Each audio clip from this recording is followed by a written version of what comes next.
우리 성경 빌립보서 2장에 있는 말씀을 함께 같이 보겠습니다.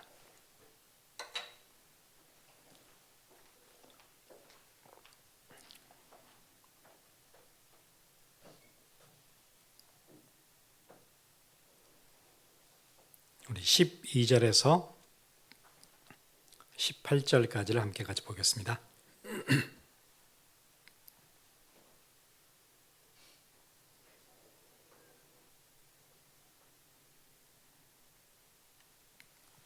(12절에서) (18절) 우리 함께 같이 읽겠습니다.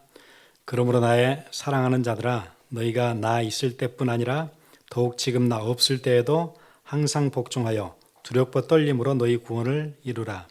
너희 안에 행하시는 이는 하나님이시니 자기의 기쁘신 뜻을 위하여 너희에게 소원을 두고 행하게 하시나니, 모든 일을 원망과 시비가 없이 하라. 이는 너희가 흠이 없고 순전하여 어그러지고 거스리는 세대 가운데서 하나님의 흠없는 자녀로 세상에서 그들 가운데 빛들로 나타내며 생명의 말씀을 밝혀 나의 다름질이 헛되지 아니하고 수고도 헛되지 아니하므로 그리스도의 날에 내가 자랑할 것이 있게 하려 함이라. 만일 너희 믿음의 재물과 섬김 위에 내가 나를 전제로 드릴지라도 나는 기뻐하고 너희 무리와 함께 기뻐하리니, 이와 같이 너희도 기뻐하고 나와 함께 기뻐하라. 아멘.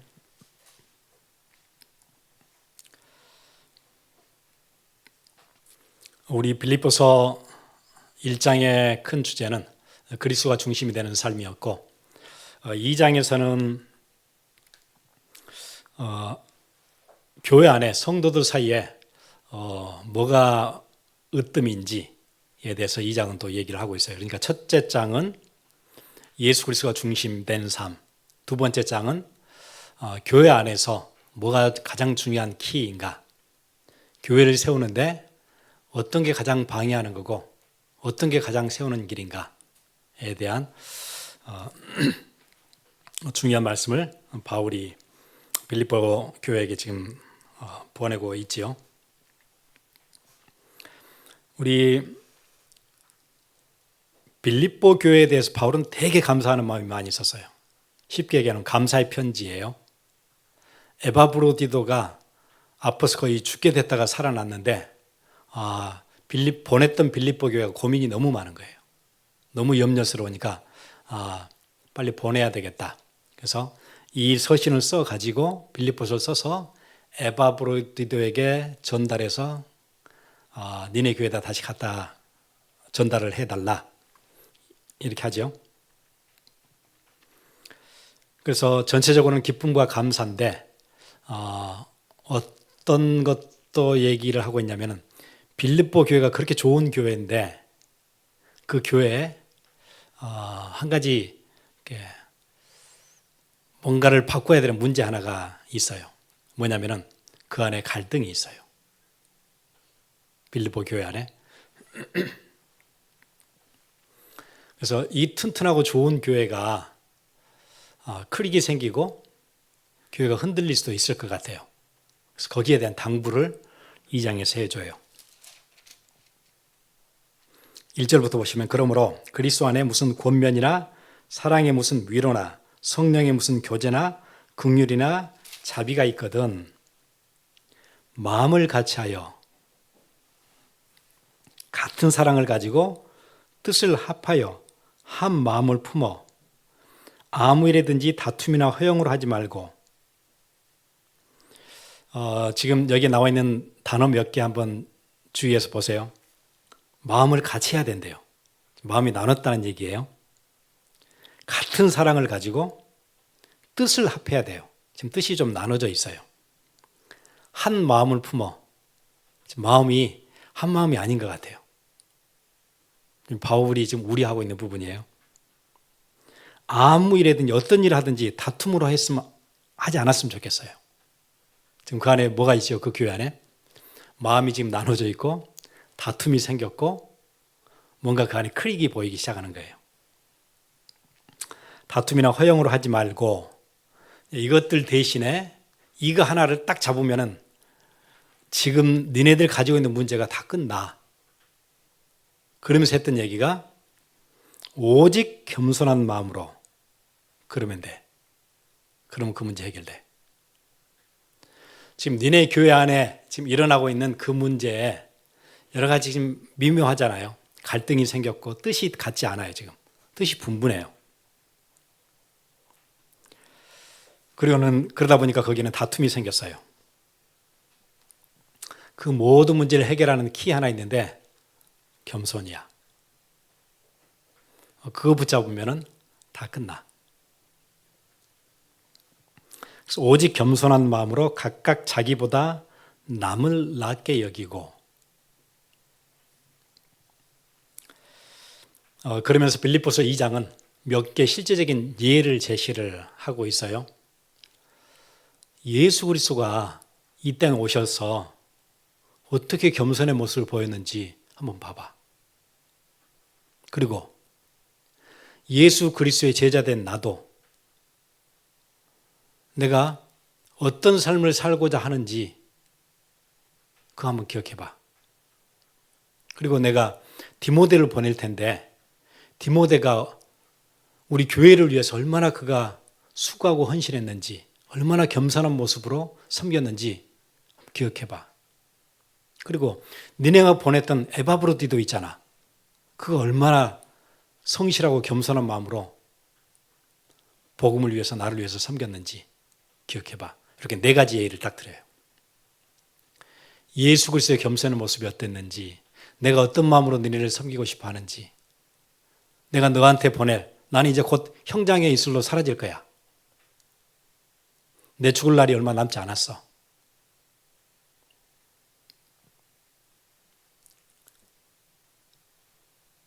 그래서 내가 내 대신 이제 디모데가 갈 거야.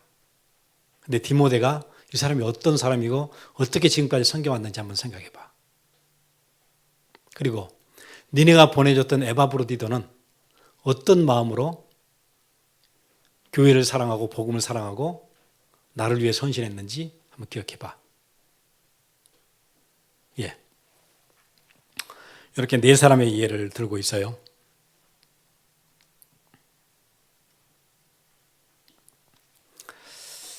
우리가 이제 흔히 헷갈리는 개념 중에 하나가 그거인 것 같아요. 우리가 예수 그리스도의 구주의 십자가의 보혈로 우리의 모든 죄가 십자가에서 사해졌고 그리스도가 우리를 아무런 조건 없이 우리를 구원하셨어요. 그래서 구원은 우리가 더할 게 없어요. 뭔가 우리가 열심히 할 것도 없어요. 구원은 하나님의 은혜로 이루어졌어요. 그러니까 구원을 위해서 하나님이 어떤 것도 요구한 게 없어요, 우리에게. 그거가 딱 정리되어져야 돼요. 이거 헷갈리는 사람도 되게 많아요. 유대교도 이거 헷갈려하고 캐톨릭도 이거 헷갈려해요. 이거 정리 딱 하셔야 돼요.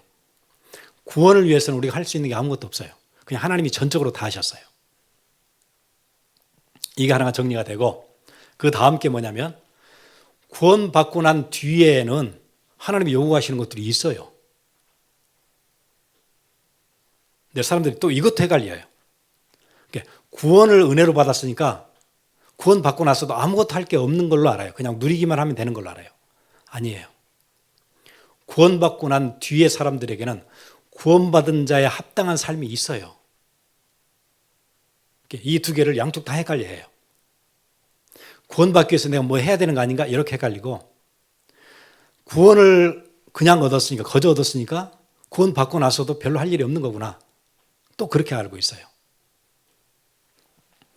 그래서 이 두 개가 선명하게 구분이 되어져야 돼요. 구원받고 나서는 어떻게 해야 돼요? 복음에 합당한 대로 살아야 돼요. 그게 키예요. 그래서 오늘 우리 지난주에 그 얘기 했었죠. 27절, 오직 너희는 그리스도의 복음에 합당하게 생활하라. 예, 구원받은 하나님의 백성들은 복음에 합당하게 생활해야 돼요.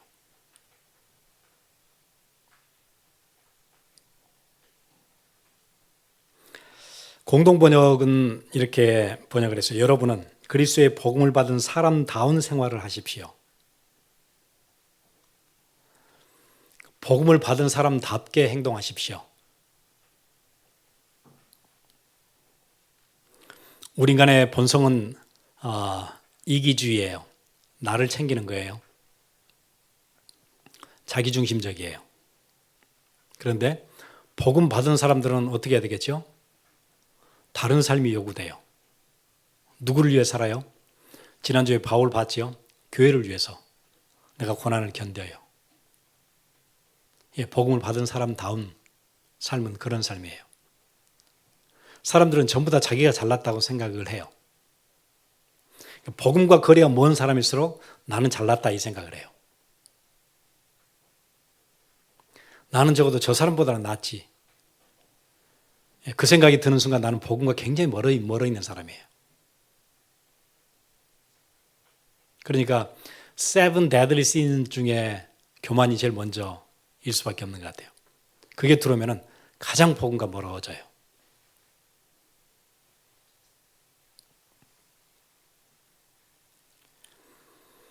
복음 받은 사람은 뭐부터 해야 되죠? 남을 나보다 낫게 여기는 거. 그것부터 시작한다고 얘기하죠. 오직 겸손한 마음으로 각각 자기보다 남을 낫게 여기고, 그러면은 이 겸손의 모습을 그리스도는 어떻게 보여주셨는가? 그게 5절부터 나오는 얘기예요. 너희 안에 이 마음을 품으라.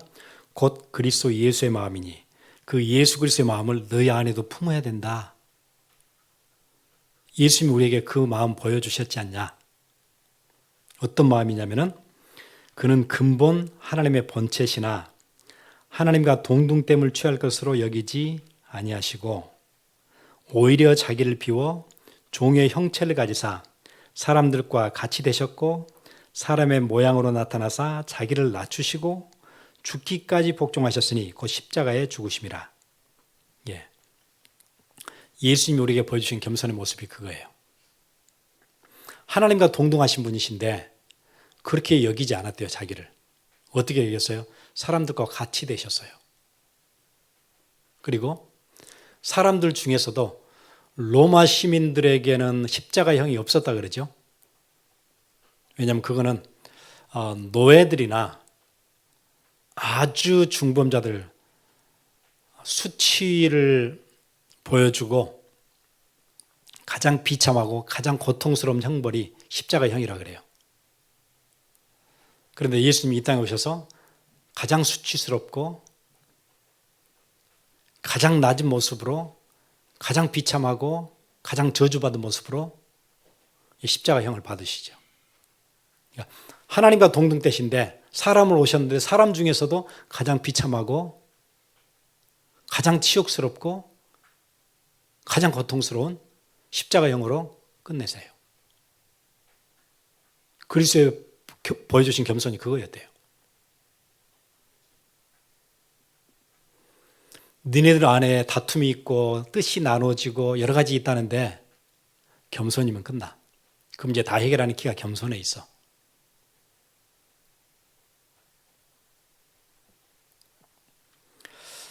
가정 안에도 갈등이 있을 수 있어요. 근데 갈등의 키는 결국은 뭐예요?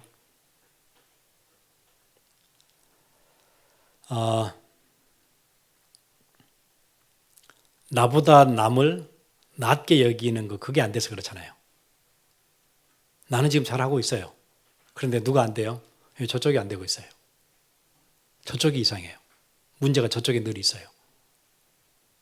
그래서 이 갈등의 문제를 절대 못 보는 거예요. 교회 안에도 마찬가지예요. 교회 안에 아까 보니까 마음을 같이 해야 되는 마음이 지금 나뉘어 있고 뜻이 틀리고 한 마음이 아니고 그래서 다툼이 생기고 그렇단 말이에요. 바울이 그 문제를 보고 딱 한 가지 얘기해요. 겸손. 예수 그리스도가 어떻게 우리에게 겸손의 모습을 보였는지 한번 봐. 하나님과 동등하신데 동등됨으로 여기지 않고 사람처럼 내려오셨어. 그런데 십자가에서 죽기까지 복종하셨어. 십자가는 가장 치욕스럽고 불결하고 수치스럽고 가장 고통스러운 인간들 중에서도 저 밑에 그렇게 그 모습으로 보여주셔서 우리에게. 그러니 그 그리스도 예수의 마음을 품어. 그럼 다 끝나.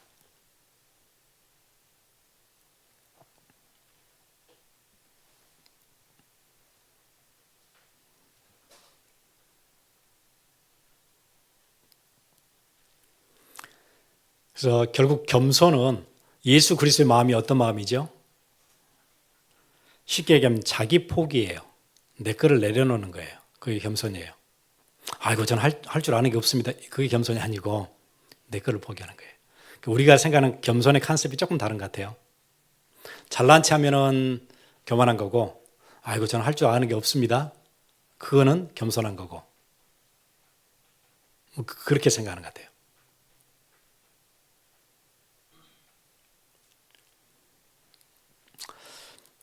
너 공 잘 차? 그러면은 아이고 저 공 못 차요. 그게 이제 겸손인 줄 아는 것 같아요. 우리는 뭐 잘해? 아이고 저 그거 잘 못해요. 컴퓨터 잘해? 아이고 저 컴퓨터 잘 못해요. 공부 잘해? 아 뭐 별로예요. 그걸 겸손으로 생각해 우리는. 네, 성경이 얘기하는 예수님이 보여주신 겸손의 모습은 뭐죠? 자기 포기예요. 내 거를 포기하는 거.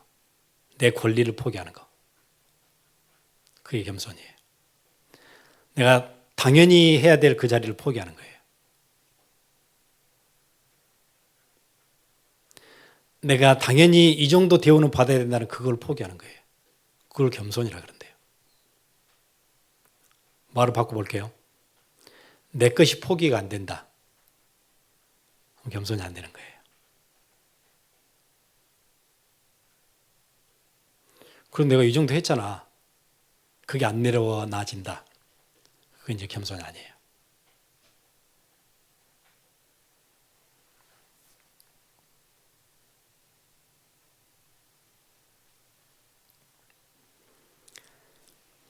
그리고 바울은 17절, 18절에 자기가 어떤 마음으로 교회를 생각하는지, 자기가 생각하는 겸손에 대해서 이렇게 얘기해요.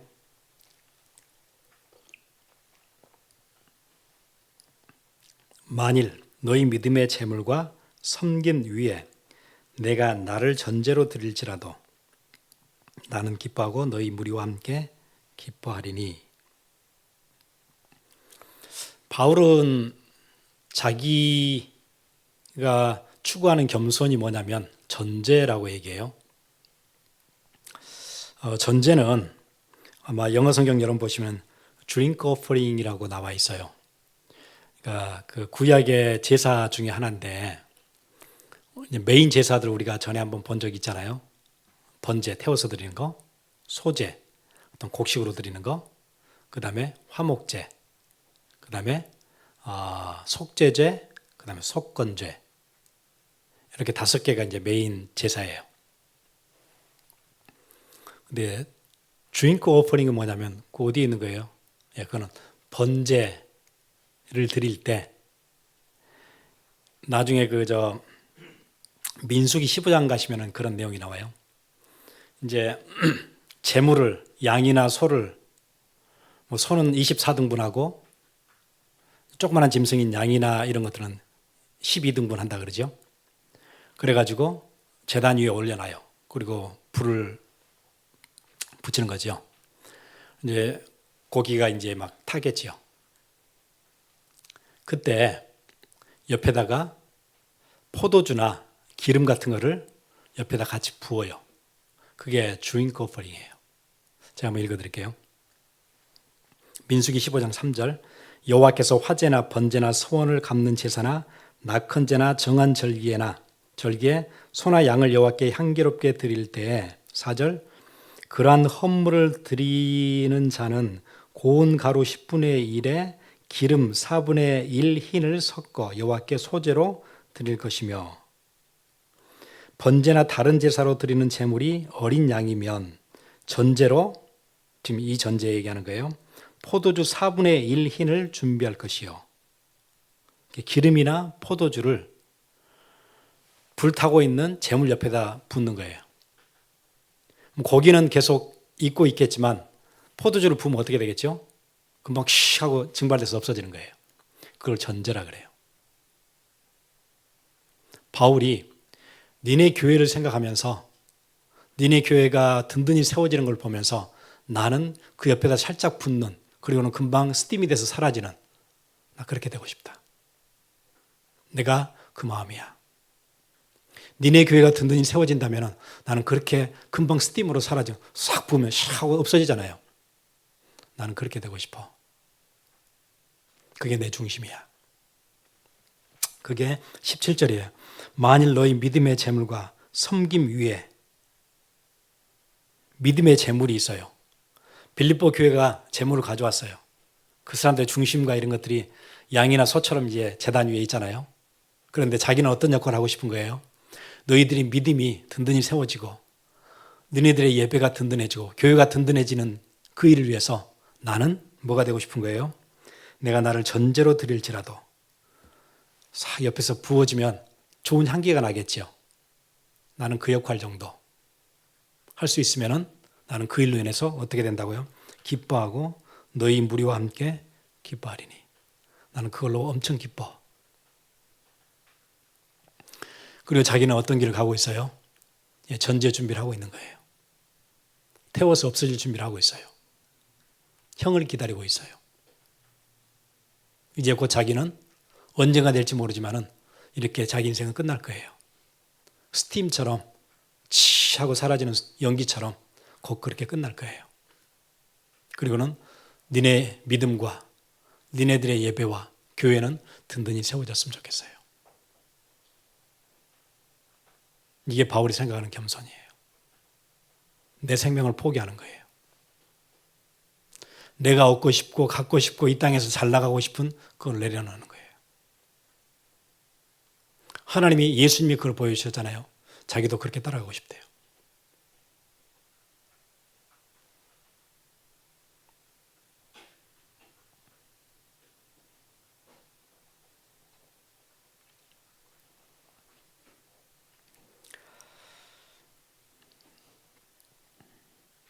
여러분, 그래서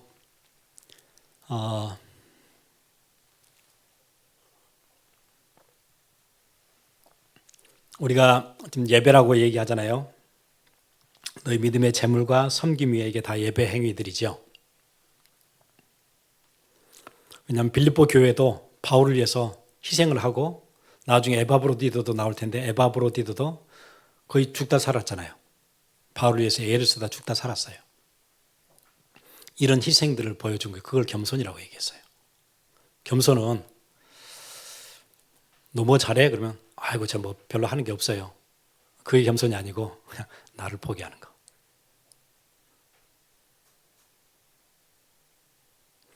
겸손은 눈에 힘 빼고 다니는 게 아니고 나를 포기하는 거. 자기 포기.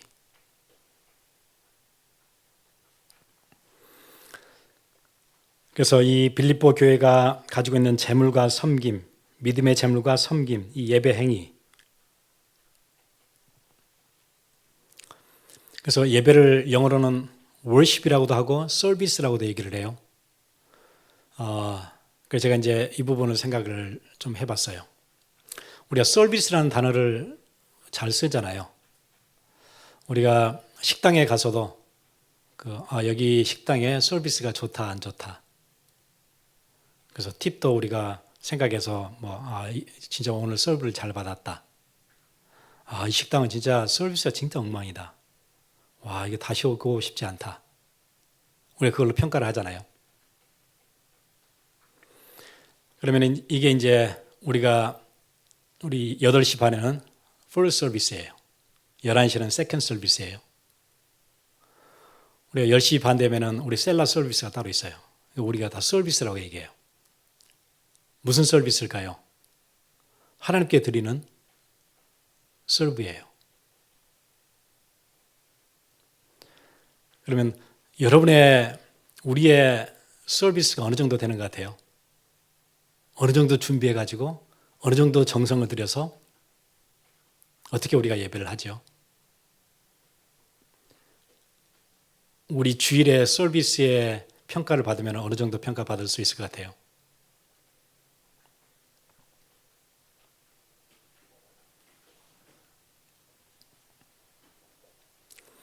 어떤 사람은 그냥 왔다 가기도 하고 준비가 있는 것도 아니고 와서 함께 준비하는 것도 아니에요. 그냥 왔다 가요.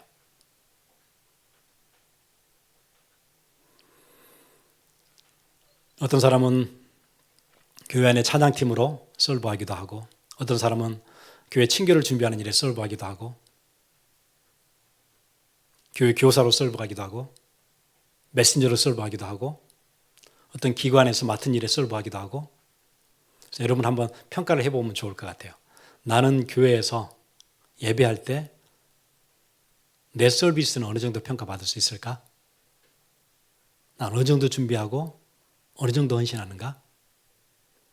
내가 지금 있는 내 교사라는 포지션에서, 내 중직자라는 포지션에서 어느 정도 예배를 내가 준비하고 있고 함께 팔을 걷어붙이고 함께 참여하는지.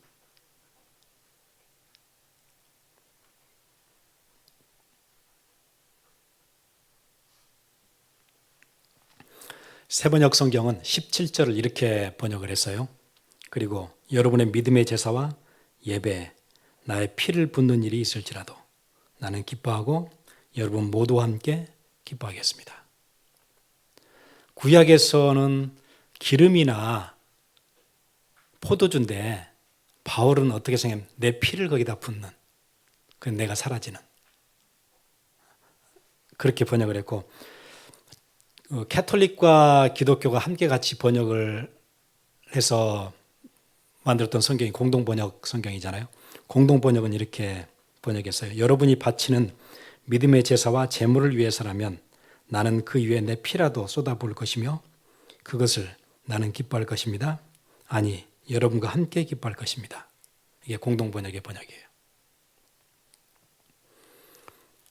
여러분의 믿음의 예배, 그걸 위해서 내 피라도 옆에다 쏟아붓겠습니다. 하나님께 향기로운 제물이 된다면 나는 그리고 그 길을 가고 있고 그 준비를 하고 있습니다.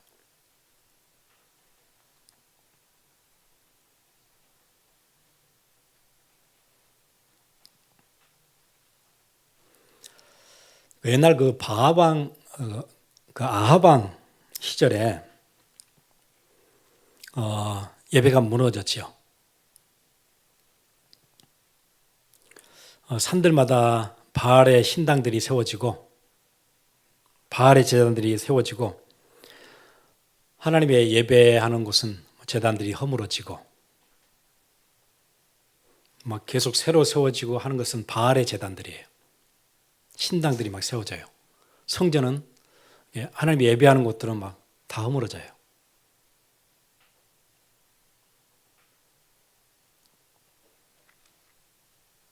바알은 세상의 상징이고 또 풍요의 상징이고 탐욕과 욕망의 상징이잖아요. 수많은 사람들이 거기에 머리를 조아려요. 다 바알에게. 새로 막 신당들 세워요. 하나님께 예배하는 곳은 다 허물어져요. 그 모습이 지금 21세기 이 모습이잖아요. 밖에 신당들 한번 보세요. 화려한 신당들 한번 보세요. 자본주의 신당들 한번 보세요. 엔터테인먼트 신당들 한번 보세요. 얼마나 잘 나가고 화려하고 계속 세워지는지. 하나님께 예배하는 곳들 보세요. 얼마나 형편없고 초라하고 무너져 가는지.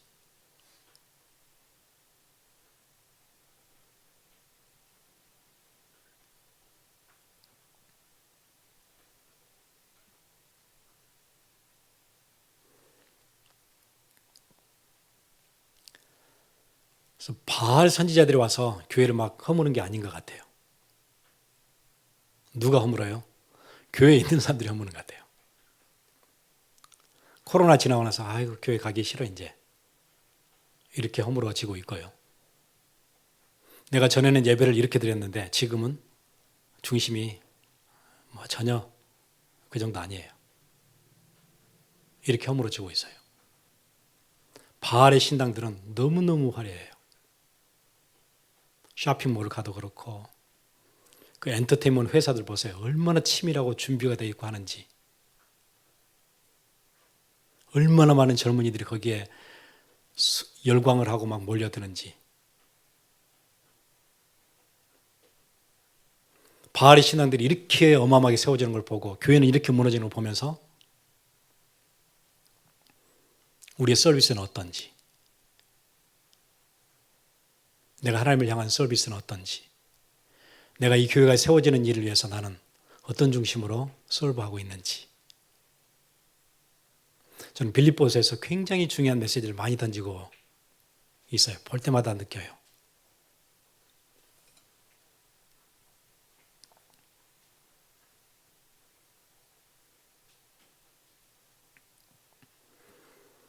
그리고는 18절 이어서 그렇게 얘기하죠. 이와 같이 너희도 기뻐하고 나와 함께 기뻐하라. 뭔 일로 기뻐해요? 나를 전제로 드리는 일이 내게는 기쁨이래요. 17절 마지막에도 나는 기뻐하고 너희 무리와 함께 기뻐하리니 이와 같이 너희도 기뻐하고 나와 함께 기뻐하라는 얘기가 이 두 절에 계속 나오잖아요. 그래서 빌립보서를 기쁨의 서신이라고 얘기하는 거예요. 계속 기쁨이 계속 쏟아나와요. 내가 나를 전제로 내 피를 부어드리는 이 일이 내게는 너무 기뻐요. 내가 이렇게 사용될 수 있다는 사실이 너무 감사해요. 너무 기뻐요. 우리는 어디서 기쁨이 오죠? 요즘 사람들은 기쁨이 어디서 와요? 내가 교회를 섬기면서 오는 기쁨이 아니고 세상에 어떤 wrong thing들 많잖아요. 기쁨이 다 거기서 오지요.